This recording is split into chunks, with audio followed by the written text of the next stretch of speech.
Hello, this is Suman Mehta, your SS teacher, and today we will read the context that is on page number 23. That is a excerpts from an article noted historian Ramchandra Guha that appeared in the Times of India on November 1st, 2006. बेटा civics में ये जो एक content आया है, रामचंद्र गुहा जी की एक article छपा था टाइम्स ऑफ इंडिया में नवंबर 1st 2006 को, जिसमें से कुछ पार्ट्स यहाँ पर लिए गए हैं। अब आपको मैं इनको एक्सप्लेन करने जा रही हूँ। The report of the states reorganisation commission SRC was implemented exactly 50 years ago. यहाँ बेटा 50 ईयर्स लिखा हुआ है, आप इसको चेंज कीजिएगा, अब 64 ईयर्स हो गए हैं। हमारा जो राज्य पुनर्गठन आयोग था उसकी पहली रिपोर्ट्स 64 साल पहले जो है पब्लिश हुई थी या लागू की गई थी, और नवंबर 1st 1956 को ये लागू की गई थी। स्टेट को आप अंडरलाइन कीजिएगा। This in its own time and own ways has also transform the political and institutional life of the nation. इस रिपोर्ट की वजह से अपने समय की और अपने तरीके से इस रिपोर्ट ने भारत की राजनीतिक और संस्थागत जीवन को पूरी तरह से बदल कर रख दिया। गांधी जी और जो दूसरे लीडर्स थे उन्होंने प्रॉमिस किया था अपने फॉलोअर्स को, अपने अनुयायियों को, कि आज जिस दिन देश आज़ाद होगा उस समय से हमारे देश के अंदर एक नया नेशन बनेगा, एक नया देश बनेगा जो कि बेस्ड होगा न्यू सेट ऑफ प्रोविंसेस के ऊपर, यानी नए तरीके के राज्य बनाए जाएंगे। और ये नए राज्य कैसे बनेंगे? ये नए राज्य भाषाई आधार पर बनाए जाएंगे, यानी भाषा के आधार पर राज्यों का पुनर्निर्माण किया जाएगा। However, when India was finally freed in 1947, it was also divided। हालांकि देखने वाली बात यह है कि जिस दिन भारत आज़ाद हुआ था 1947 में, उस समय भारत का जो है विभाजन हो गया था, और भाषा के आधार पर तो नहीं लेकिन धर्म के आधार पर इसके टुकड़े हो गए। ये दो देशों में बट चुका था। Partition was the consequence of a primordial attachment to one's faith. ये पार्टीशन बेटा किसी एक व्यक्ति के या सभी व्यक्तियों की धार्मिक आस्था के प्रति पुराने जुड़ाव का जो है रिजल्ट था। अब यहाँ पे मैं कुछ मीनिंग्स आपको बता रही हूँ बेटा। कॉन्क्वेंस मीन्स रिजल्ट, आप लिख लीजिएगा रिजल्ट, और प्रीमोर्डियल मीन्स एनिशियंट, पुराने। अटैचमेंट मीन्स जुड़ाव, यानी किसी के साथ संबंध होना। टू वंस फेथ, एक व्यक्ति की धार्मिक निष्ठा या आस्था। तो एक व्यक्ति के धार्मिक विश्वासों का ही रिजल्ट था, या फिर हम ये कह सकते हैं कि भारत के लोगों का अपने अपने धर्म के प्रति गहरे जुड़ाव का परिणाम ये पार्टीशन था। How many more partitions would that other primordial loyalty language lead to. तो फिर इस आधार पर हमारे देश के अंदर कितने पुराने वफादारी के नाम पर या भाषा के नाम पर इस देश का पार्टीशन किया जा सकता है, ये तो सोचने वाली बात है। इसी वजह से नेहरू जी, पटेल जी और राजा जी को चिंता हुई थी कि अगर हमने ऐसे ही डिवीज़न किया या स्टेट्स का रिक्रिएशन लैंग्वेज के बेस पर किया तो हो सकता है कि देश के अलग अलग भाग बन जाए, देश अलग अलग देशों के रूप में बट जाए। Far from undermining Indian unity, linguistic states have helped strengthen it। हालांकि ये जो डर था हमारे नेताओं के मन में, उस सब ने उल्टा ही साबित करके दिखाया, यानी भारतीय एकता को स्थापित करके दिखाया। भाषा के आधार पर जो राज्य बनाए गए उन्होंने भारत की एकता को मजबूत किया, उसे और ताकत दी। It has proved to be perfectly consistent to be Kannadiga and Indian, Bengali and Indian, Tamil and Indian, Gujarati and Indian। अब इसमें देखिए ये साबित हो चुका है सही तरीके से कि लगातार हर व्यक्ति, चाहे वो कन्नड़ भाषी है तो वो भारतीय है, बंगाली है लेकिन साथ में भारतीय है, तमिल है फिर भी वो भारतीय है, गुजराती है फिर भी वो भारतीय है। यानी हम दो पहचान के साथ, एक राज्य वाली पहचान के साथ और एक देश के साथ अपने जो जुड़ाव की वजह से हमारी दो आइडेंटिटी बन चुकी हैं। ये दोनों आइडेंटिटी ने हमारे देश की यूनिटी को स्ट्रेंथन किया है। टू बी श्योर, इसे सुनिश्चित करने के लिए These states based on language sometimes quarrel with one another. हालांकि इन स्टेट्स ने कभी थोड़ा झगड़ा भी मोल लिया था सेंट्रल गवर्नमेंट के साथ कि हमारे स्टेट्स का रिक्रिएशन किया जाए, लैंग्वेज के बेस पर हमें एक अलग स्टेट का स्टेटस दिया जाए। While these disputes are not petty, हालांकि हम कह सकते हैं कि ये झगड़े ज़्यादा सुखद नहीं थे या नहीं हैं, इस तरीके के झगड़े होना अच्छी बात नहीं है।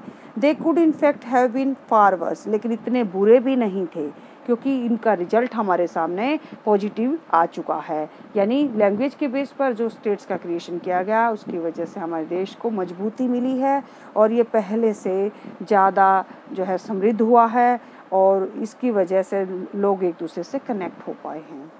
It is the formation of linguistic states that has allowed India to escape what might have been a worse fate still. हालांकि लैंग्वेज के बेसिस पर जो स्टेट्स का क्रिएशन किया गया था, इसी की वजह से हम अपने उस बुरे भाग्य का सामना करने से बच पाए हैं। कौन से बुरे भाग्य का? जो श्रीलंका में घटित हो चुका है, वहाँ पर जो सिविल वॉर हुई थी, क्योंकि वहाँ पर तमिल भाषी लोगों को अंडरमाइन किया गया था, उन्हें वैल्यू नहीं दी गई थी, उनकी बातों की तरफ या उनकी डिमांड की तरफ सरकार का ध्यान नहीं गया था।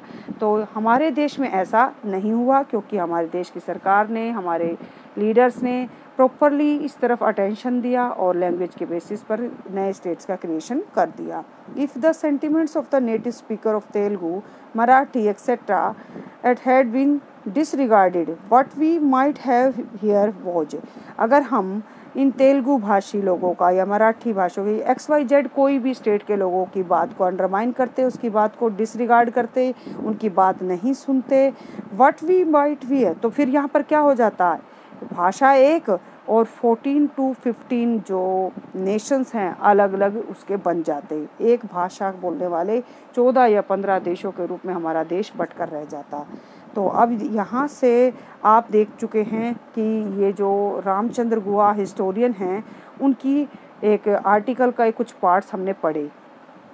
Take the example of your own state और any other state that was affected by linguistic reorganisation. अपने स्टेट का उदाहरण लेना है या किसी एक ऐसे स्टेट का उदाहरण लेना है जिसका भाषाई आधार पर दोबारा निर्माण हुआ हो।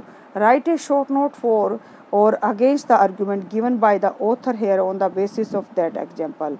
तो यहाँ पर ऑथर ने जो एग्जाम्पल दी हैं उसके बेसिस पर इस आर्ग्यूमेंट का फेवर में या इसके अगेंस्ट जो है आपने अपनी बात रखनी है, अपने व्यूज एक्सप्रेस करें। हालांकि ये तो बेटा एक एक्टिविटी है, आप चाहें तो इसको ज़रूर कीजिए क्योंकि ये नॉलेज इंक्रीज करने के लिए दी गई है, अदरवाइज इतना नेसेसरी भी नहीं है। नेक्स्ट पेज पर हम चलते हैं बेटा, जो कि हमारा लास्ट कंटेंट है। आपको मैं बता दूं, ये सबसे इम्पोर्टेंट टॉपिक है इस चैप्टर का, डिसेंट्रलाइजेशन इन इंडिया।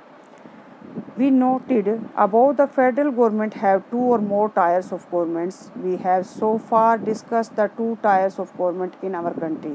हमने देखा कि फेडरल गवर्नमेंट में 2 या 2 से ज़्यादा गवर्नमेंट के अलग अलग टायर्स होते हैं या लेवल्स होती हैं, यानी 2 स्तर की या 2 से ज़्यादा स्तर की सरकारें संघीय शासन व्यवस्था में पाई जाती हैं।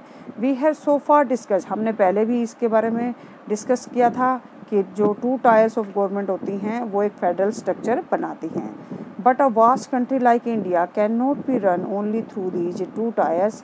भारत जैसे बड़े देश के लिए 2 टायर्स में काम करना या 2 लेवल की सरकार से काम चलाना पॉसिबल नहीं है। यहाँ पर डाइवर्सिटी ज़्यादा है, यहाँ का वास्ट एरिया जिसको कंट्रोल करने के लिए 2 टायर्स सफिशिएंट नहीं हैं। States in India are as large as independent countries of Europe. हमारे देश के स्टेट्स ही इतने बड़े हैं जितने कि यूरोप के जो है आज़ाद देश हैं, यानी उनके एरिया जितना तो हमारे स्टेट्स का एरिया है। इन टर्म्स ऑफ पॉपुलेशन, और अगर बात करें पॉपुलेशन के हिसाब से, जनसंख्या के हिसाब से भी उत्तर प्रदेश जो है रशिया से बहुत बड़ा है, यानी रशिया की पॉपुलेशन हमारे उत्तर प्रदेश की पॉपुलेशन से भी कम है। Maharashtra is about as big as Germany. Maharashtra भी जर्मनी से बड़ा है। Many of these states are internally very diverse. इनमें से ज़्यादातर स्टेट्स में बहुत ज़्यादा विभिन्नता पाई जाती है, अलग अलग कल्चर, अलग अलग लैंग्वेज स्पीकिंग पीपल यहाँ पर रहते हैं। Thus there is a need for power sharing within the states, तो बहुत ज़्यादा ज़रूरत है कि इन स्टेट्स में पावर को अच्छे से डिस्ट्रीब्यूट किया जाए।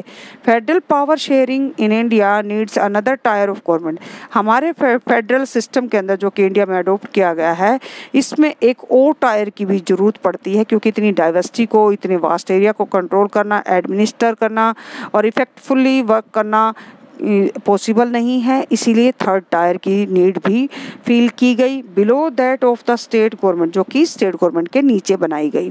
This is the rationale for decentralisation of power, अब शक्ति के विकेंद्रीकरण के लिए ये बहुत ज़रूरी था। रैशनल मीन्स वास्तविक या यथार्थ या सच को स्वीकार करना कि ज़रूरत है तो इसको लागू किया जाए। Thus resulted a third tier of government called local government, इसका परिणाम ये हुआ कि भारत के अंदर एक स्थानीय सरकार नामक तीसरी इकाई सरकार की बनाई गई। When power is taken away from central and state government and given to local government, it is called decentralization. जब सेंट्रल गवर्नमेंट से और स्टेट गवर्नमेंट्स की कुछ पावर लेकर लोकल गवर्नमेंट को दे दी जाती है, इस सिस्टम को बेटा डिसेंट्रलाइजेशन कहा जाता है, शक्ति का विकेंद्रीकरण, पावर शेयरिंग कहा जाता है। The basic idea behind decentralisation is that there are a large number of problems and issues which are best settled at the local level. सबसे खास बात इस थर्ड टायर को इस्टेब्लिश करने के पीछे ये है, क्योंकि इतना बड़ा देश और इसमें बहुत ज़्यादा प्रॉब्लम्स हैं, बहुत ज़्यादा इश्यूज हैं, जिनको लोकल लेवल पर सेटल करना बहुत आसान रहता है और बहुत अच्छे से वो प्रॉब्लम्स लोकल लेवल पर सॉर्ट आउट की जा सकती हैं। इसी वजह से नीड लगी कि थर्ड टायर भी इस्टेब्लिश किया जाए। इन लाइंस को आप अंडरलाइन कीजिएगा बेटा, ये जो सेकंड पैराग्राफ की स्टार्टिंग की लाइंस हैं, यहाँ तक आप इसको अंडरलाइन कर लीजिएगा लोकल लेवल तक। People are better knowledge of problems in their localities, लोगों के पास अपनी लोकेलिटीज़ की प्रॉब्लम्स का ज़्यादा नॉलेज होता है, उन्हें पता होता है कि कौन सी समस्या कैसे पैदा हुई और उसका कैसे अच्छे से समाधान किया जा सकता है। They also have better ideas, उनके पास अच्छे अच्छे आइडियाज़ होते हैं, कैसे कम से कम मनी यूज करके और चीज़ों को मैनेज करके लोकल लेवल पर जो है एफिशिएंटली इन प्रॉब्लम्स को सॉर्ट आउट किया जा सकता है, ये लोकल लीडर्स को ज़्यादा पता होता है। Besides at the local level it is possible for the people to directly participate in decision making, और इसके अलावा सिर्फ यही नहीं, लोकल लेवल की गवर्नमेंट को बनाने के पीछे का एक उद्देश्य ये भी है कि इसमें ज़्यादा से ज़्यादा लोगों की सहभागिता ली जाए, यानी लोगों को भी काम करने का तजुर्बा या निर्णय लेने की प्रक्रिया का भाग बनाया जाए, उनका डायरेक्ट पार्टिसिपेशन सुनिश्चित किया जाए। This helps to inculcate a habit of democratic participation, यही तो डेमोक्रेसी की एक मेन चीज़ है कि इससे डेमोक्रेटिक पार्टिसिपेशन की एक आदत को पैदा किया जा सकता है। इनकलकेट होता है ओरिजिनेट करना, पैदा करना, यानी उनमें ये आदत डाली जा सकती है कि वो प्रत्यक्ष रूप से खुद का जो है योगदान देते हुए लोग अपनी समस्याओं को खुद सुलझाएं। Local government is the best way to realise one important principle of democracy, namely local self government. अब यहाँ पर लोकल जो गवर्नमेंट है, इसको सबसे अच्छा तरीका है इसको महसूस कराने का कि डेमोक्रेसी के अंदर लोकल सेल्फ गवर्नमेंट नामक ये इम्पोर्टेंट जो प्रिंसिपल बनाया गया है, इस तरीके से बहुत अच्छे से स्थानीय शासन को चलाया जा सकता है। The need for decentralisation was recognise in our constitution, अब हमारे संविधान के अंदर भी डिसेंट्रलाइजेशन की या शक्ति को बांटने की आवश्यकता को बहुत ज़्यादा महसूस किया गया था, पहचान लिया गया था, यानी हमारे कॉन्स्टिट्यूशन फ्रेमर्स ने भी इस चीज़ को रियलाइज किया था। सिंस देन, तब से ही, there have been several attempts to decentralise power to the level of villages and towns, तब से ही क्या होने लगा था कि हमारे संविधान के अंदर ये प्रावधान किए गए थे कि जो हमारे शहर और गांव होंगे वहाँ भी हर संभव प्रयास किया जाएगा पावर को शेयर करने का हर लेवल पर।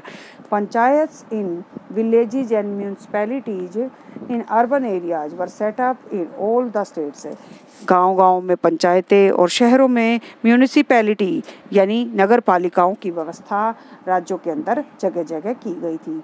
But these were directly under the control of state government, हालांकि उस समय पर ये डायरेक्टली स्टेट गवर्नमेंट के अंडर में आती थी।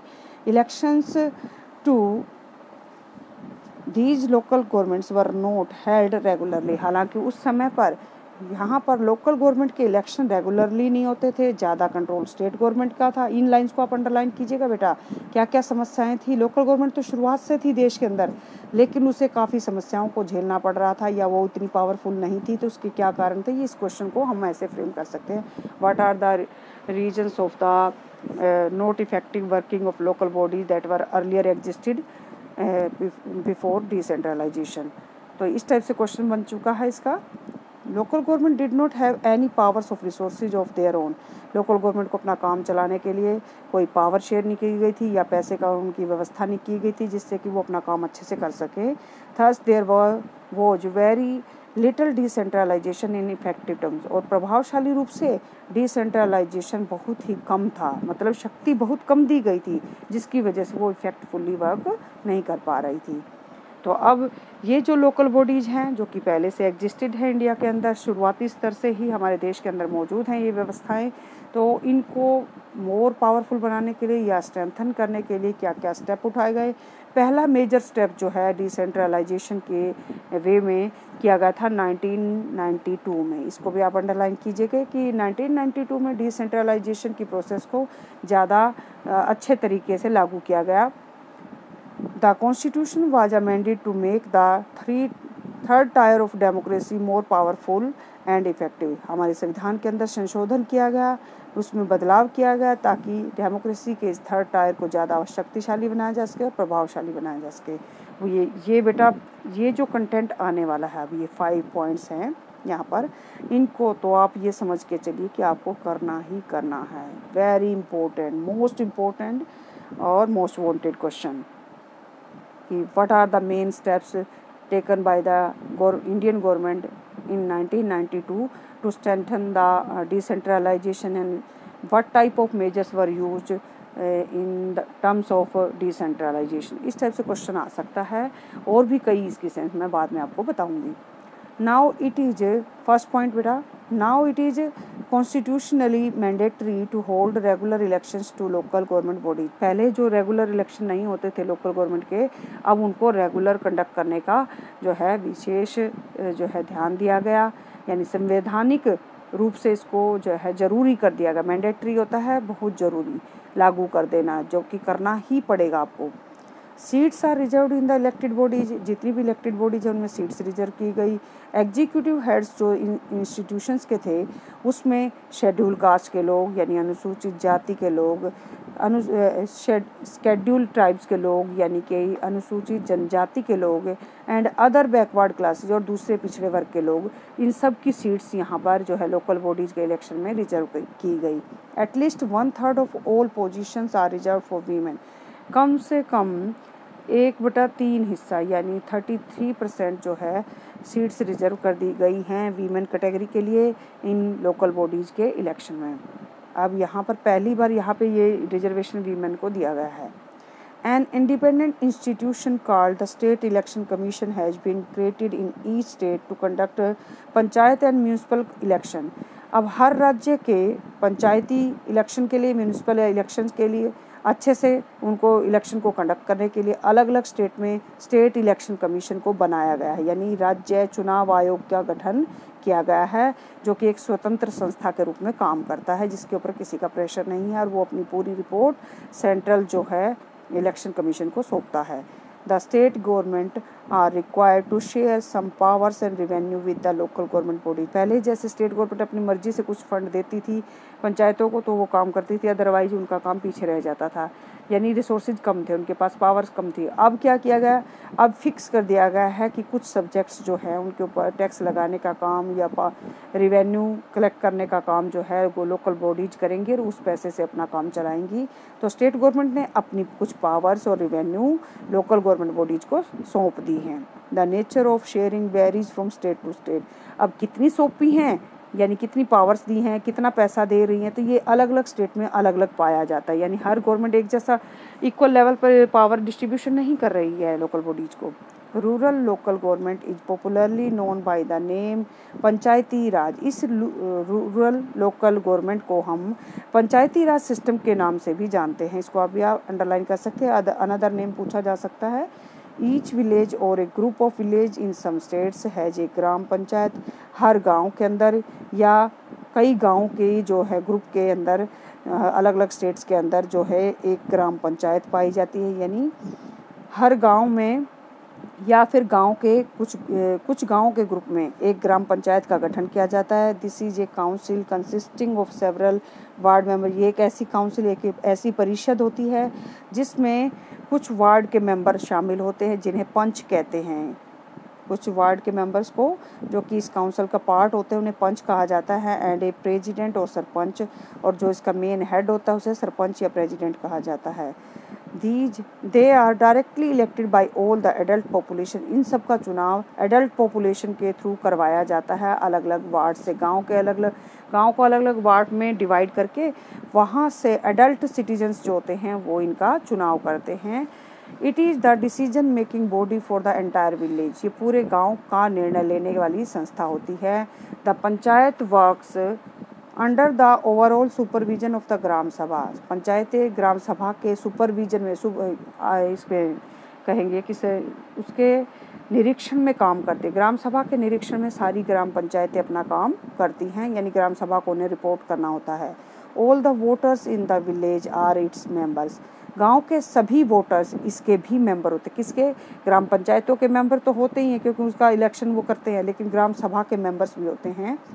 It has to meet at least twice or thrice in a year to approve the annual budget of the ग्राम पंचायत। अलग अलग ग्राम पंचायतों के एनुअल वार्षिक बजट को पास करने के लिए ये लोग जो है साल में कम से कम 2 बार या 3 बार मीटिंग जरूर करते हैं और रिव्यू करते हैं परफॉर्मेंस ऑफ द ग्राम पंचायत। ग्राम पंचायतों के कामों का निरीक्षण भी करते हैं, उनको जांचते हैं कि ग्राम पंचायत किस हद तक काम कर रही है, कितना अच्छा काम कर रही है या नहीं कर रही, कहाँ कमी है। 2 या 3 मीटिंग में ये उसके लिए बजट भी पास करेंगे एनुअल, और साथ ही साथ उसकी परफॉर्मेंस को चेक भी करेंगे। The local government structure goes right up to the district level. ये जो लोकल गवर्नमेंट का स्ट्रक्चर है ये डिस्ट्रिक्ट लेवल तक ऊपर तक जाता है, यानी नीचे तो गांव की पंचायतें हो गई, बीच में ब्लॉक समितिज आ जाएंगी और सबसे अपर मोस्ट जो लेयर होगी वो होगी डिस्ट्रिक्ट एडमिनिस्ट्रेशन की। A few gram panchayat are grouped together to form what is usually called the panchayat समिति और ब्लॉक और मंडल। कई गांव की पंचायत को मिलाकर एक ब्लॉक समिति बनाई जाती है। इसको पंचायत समिति भी कहते हैं, ब्लॉक समिति भी कहते हैं या फिर मंडल भी कहते हैं। आप इस लाइन को अंडरलाइन कीजिएगा, ये डेफिनेशन है बेटा। देखिए मैं आप सबको बाद में एक बार क्लियर कट इस चीज़ के बारे में डिटेल दूंगी। अभी फ़िलहाल इसको समझिए कि पहले नीचे सबसे जो लोएस्ट यूनिट होती है वो ग्राम पंचायत है और उसको कंट्रोल करने वाली संस्था होती है ग्राम सभा। ठीक है, ये तो हो गई विलेजेज के अंदर। अब कुछ गाँव को मिलाकर जो समिति बनाई जाती है उसे पंचायत समिति, यानी कुछ गांव की पंचायतों को मिलाकर जो पंचायत समिति बनाई जाती है उसे ब्लॉक समिति या मंडल भी कहा जाता है। The members of this representative body are elected by all the panchayat members in that area. इस जो पंचायत समिति के जो मेंबर्स होते हैं उनका इलेक्शन भी पंचायत के मेंबर्स ही करते हैं जो इस एरिया में पाए जाते हैं। जहाँ से पंचायत समिति का इलेक्शन है उस एरिया के लोग अपनी पंचायत समिति के सदस्यों का चुनाव करते हैं। ऑल द पंचायत समिति, और सारी पंचायत समिति जो होती हैं एक डिस्ट्रिक्ट के बीच में, उन सबको मिलाकर डिस्ट्रिक्ट जो है या फिर जिला परिषद या डिस्ट्रिक्ट परिषद जो का निर्माण किया जाता है, यानी यहाँ पर जिला प्रशासन की इकाई का निर्माण अलग अलग पंचायत समितियों के द्वारा किया जाता है। मोस्ट मेंबर्स ऑफ द जिला परिषद आर इलेक्टेड। ज़्यादातर इस जिला परिषद के मेंबर चुने हुए होते हैं, यानी उनका भी चुनाव होता है, लेकिन कुछ हद तक इसके जो मेंबर्स होते हैं वो मेंबर ऑफ लोकसभा और MLAs of this district and some other officials of other district level bodies are also its members. यानी कि कुछ तो MLAs इसमें इंक्लूड होते हैं, नॉमिनेटेड किए जाते हैं, और कुछ ऐसे अफसर भी होते हैं जो यहाँ पर इसमें जिला स्तर पर काम करते हैं, तो वो भी इस जिला परिषद के या फिर डिस्ट्रिक्ट परिषद के मेंबर माने जाते हैं। जिला परिषद का जो चेयरपर्सन होता है उसको बेटा जो है पॉलिटिकल हेड ऑफ द जिला परिषद माना जाता है। जिला परिषद के चेयरपर्सन को पॉलिटिकल हेड ऑफ द जिला परिषद माना जाता है। मतलब अब आपको यहाँ पर एक 1 मार्क का क्वेश्चन मिल गया कि जिला परिषद का जो हेड है उसको क्या कहा जाता है? चेयरपर्सन कहा जाता है। इस लाइन को आप 1 मार्क में वेरी इंपॉर्टेंट क्वेश्चन में इंक्लूड करेंगे। Similarly local government bodies exist for urban areas as well. अब ऐसी ही लोकल गवर्नमेंट जो है शहरों के लिए भी बनाई जाती हैं। शहरों में जो व्यवस्था की जाती है उसमें क्या होता है बेटा? Municipalities are set up in town. शहरों में नगर पालिकाओं का निर्माण किया जाता है। बिग सिटीज़ के अंदर बेटा म्यूनिसिपल कॉरपोरेशन, नगर निगम पाए जाते हैं। बिग सिटीज़ में जो सबसे बड़े महानगर हैं जिनकी जनसंख्या ज़्यादा है, तो ऐसे मेट्रो सिटीज़ के अंदर या मेगा सिटीज़ के अंदर म्यूनिसिपल कॉरपोरेशन काम करती हैं और म्यूनिसिपैलिटीज स्मॉल टाउन्स में काम करती हैं। Both municipalities and municipal corporations are controlled by elected bodies consisting of people's representative. इन दोनों के कंट्रोल कौन करता है? लोगों द्वारा चुने गए प्रतिनिधि। यानी इनमें जो प्रतिनिधि होते हैं उनको शहर के लोग चुनकर अपने प्रतिनिधि के रूप में भेजते हैं म्यूनिसिपल कॉरपोरेशन को चलाने के लिए या म्यूनिसिपैलिटीज के कामों को कंडक्ट करने के लिए। Municipal chairperson is the political head of the municipality. अब यहाँ देखिए, म्यूनिसिपल चेयरपर्सन, नगर पालिका का जो चेयरपर्सन होता है वही पॉलिटिकल हेड होता है म्यूनिसिपैलिटी का। यानी म्यूनिसिपैलिटी के हेड को चेयरपर्सन कहा जाता है। In a municipal corporation such an officer is called mayor. ये 1 मार्क के वेरी इंपॉर्टेंट क्वेश्चन 3 यहाँ पर आ चुके हैं बेटा। म्यूनिसिपल कॉरपोरेशन के हेड को मेयर कहा जाता है। म्यूनिसिपैलिटी के हेड को चेयरपर्सन कहा जाता है और जिला परिषद के हेड को भी चेयरपर्सन कहा जाता है और गांव के हेड को क्या कहा जाता है? सरपंच या प्रेसिडेंट कहा जाता है। आई थिंक आप सबको ये चैप्टर यहाँ तक क्लियर हो चुका होगा और अगर फिर भी कोई प्रॉब्लम हो तो आप पूछ सकते हैं। नेक्स्ट बेटा एक एक्सपेरिमेंट ब्राज़ील का दिया हुआ है नेक्स्ट पेज पर। इसको आप एक बार अपने लेवल पर पढ़िएगा। अगर कोई प्रॉब्लम आए तो आप मुझसे पूछ सकते हैं, अदरवाइज फिर मैं आगे आपको बढ़ा रही हूँ। This new system of local government is the largest experiment in democracy conducted anywhere in the world. हमारे देश में जो लोकल बॉडीज़ वाला ये जो सिस्टम यानी पंचायती राज जो सिस्टम एक बड़े पैमाने पर जो स्थापित किया गया है, ये संसार में सबसे बड़ा नेटवर्क है लोकल बॉडीज़ का। There are now about 36 lakh elected representative in the panchayat and municipalities. हमारे देश के अंदर 36 लाख, लगभग 36 लाख के चुने हुए प्रतिनिधि हैं जो कि पंचायतों को चला रहे हैं या म्यूनिसिपैलिटीज़ को चला रहे हैं। आप इस लाइन को भी अंडरलाइन कीजिएगा, मोस्ट इम्पोर्टेंट 1 मार्क क्वेश्चन है ये। All over the country this number is bigger than the population of many countries in the world. हालांकि ये जो 36 लाख प्रतिनिधि हमारे गाँव का या शहरों का जो काम चला रही हैं, ये जो रिप्रेजेंटेशन है ये बेटा कि कई यूरोपियन या संसार के कई देशों की पॉपुलेशन से भी ज़्यादा है। यानी इतने तो हमारे चुने हुए प्रतिनिधि हैं जितने की दूसरे देशों की जनसंख्या है। Constitutional status for local government has help to deepen the democracy in our country. हमारे देश में संवैधानिक जो दर्जा दिया गया है लोकल बॉडीज़ को, जो कॉन्स्टिट्यूशनल प्रोविजंस के थ्रू जो मजबूती दी गई है, इसकी वजह से हमारे देश के अंदर जो लोकतंत्र है वो बहुत गहरा हुआ है, यानी बहुत गहराई तक फैल चुका है। डेमोक्रेसी की जो मेन स्पिरिट है वो स्ट्रॉन्ग हुई है। It has also increase women's representation. इसने औरतों का प्रतिनिधित्व भी आगे बढ़ाया है, यानी पहले से ज़्यादा औरतें पॉलिटिक्स में आने लगी हैं, इस टाइप के वर्क करने लगी हैं। And voice in our democracy, और लोकतंत्र की आत्मा की आवाज़ को भी दुनिया के सामने ला कर रख दिया है। यानी लोकतंत्र में स्पेशली लोगों की सुनी जाती है, तो यहाँ पर भी लोग ही आगे आ रहे हैं। At the same time there are many difficulty. हालांकि यहाँ पर बहुत सारी समस्याएँ भी हैं कि अभी भी कुछ समस्याएं बनी हुई हैं। हालांकि कॉन्स्टिट्यूशनल प्रोविजन सेटअप कर दिए गए हैं, फिर भी हमारी लोकल बॉडीज कुछ प्रॉब्लम्स को फेस कर रही हैं। वो प्रॉब्लम क्या है, इस क्वेश्चन को आप 3 मार्क्स में कंसीडर कीजिएगा इंपॉर्टेंट क्वेश्चन के रूप में। While elections are held regularly, हालांकि इलेक्शंस तो रेगुलरली हो रहे हैं। एंथुजियास्टिकली और जोशों के खरोश के साथ ये कंडक्ट भी करवाए जाते हैं, मीन्स जोश के साथ लोग भाग भी लेते हैं। ग्राम सभा आर नॉट हेल्ड रेगुलरली, लेकिन ग्राम सभा का जो मीटिंग है वो रेगुलरली नहीं हो पाती है। Most state governments have not transferred significant powers to the local government. ज़्यादातर स्टेट्स गवर्नमेंट ने अपनी लोकल गवर्नमेंट को ज़्यादा पावर नहीं दे रखी। जैसा कि पहले लाइन आ चुकी है कि अलग अलग स्टेट में पावर का डिस्ट्रीब्यूशन अलग अलग लेवल पर हुआ है। कई सरकारें कुछ शक्तियाँ देती हैं, कई सरकारें, राज्य सरकारें अपने अधीन जो ये स्थानीय सरकारें हैं इन्हें पावर डिस्ट्रीब्यूट ज़्यादा नहीं करती, जिसकी वजह से प्रॉब्लम फेस करनी पड़ रही है। Nor have they given adequate resources, ना ही उन्हें उतने संसाधन दिए जाते हैं जिससे कि वो अपना काम चला सकें, यानी पैसा नहीं दिया जा रहा, जिससे कि फंड नहीं होगा तो काम कैसे होगा।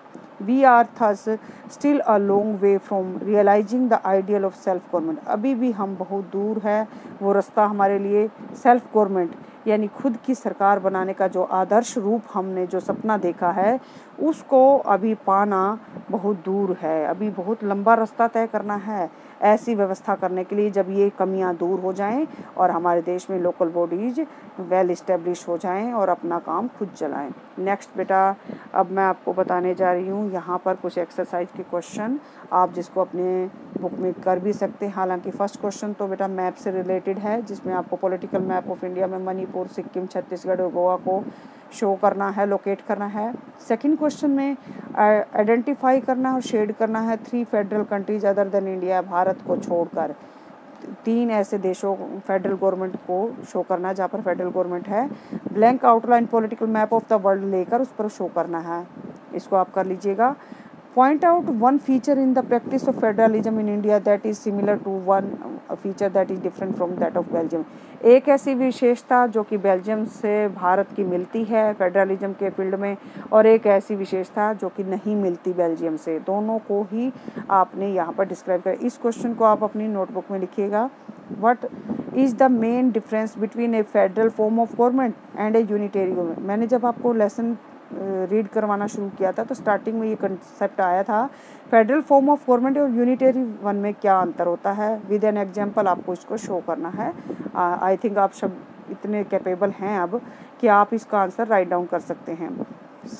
नेक्स्ट क्वेश्चन है state any 2 differences between the local government before and after the constitution amendment in 1992। 1992 से पहले जो संवैधानिक सुधार ये 1992 में हुआ था, इससे पहले वाली स्थिति और उसके बाद वाली स्थिति में अंतर बताना है, 2 डिफरेंस बताने हैं बेटा, आप लिख लीजिएगा।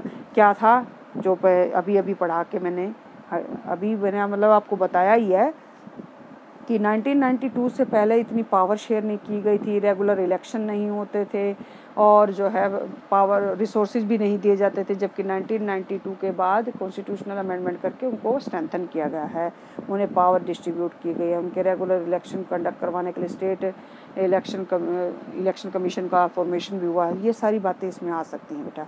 Fill in the blanks.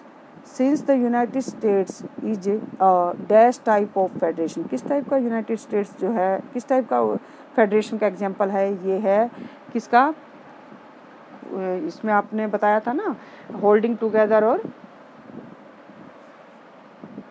Coming together federation. तो कमिंग टुगेदर फेडरेशन में आपका यूनाइटेड स्टेट्स हो गया और इसके बाद आप इसको पूरे को ध्यान से पढ़ के इसको फिल कर सकते हैं। हाँ, इसको नोटबुक में भी लिख सकते हैं, चाहें तो इसको इसी बुक में भी कर सकते हैं, आपकी विषय है। हालांकि इस टाइप के क्वेश्चंस को हम प्रेफर करते हैं बुक में करना। Here are 3 reactions to the language policy followed in India। अब यहाँ पर कुछ लैंग्वेज पॉलिसी के बारे में बताया गया है, आर्गूमेंट है, फिर एक एग्जाम्पल दिया गया है उसको सपोर्ट करने के लिए इन पोजीशंस को आप इसको कर लीजिएगा बुक के अंदर ही। और the distinguishing feature of federal government is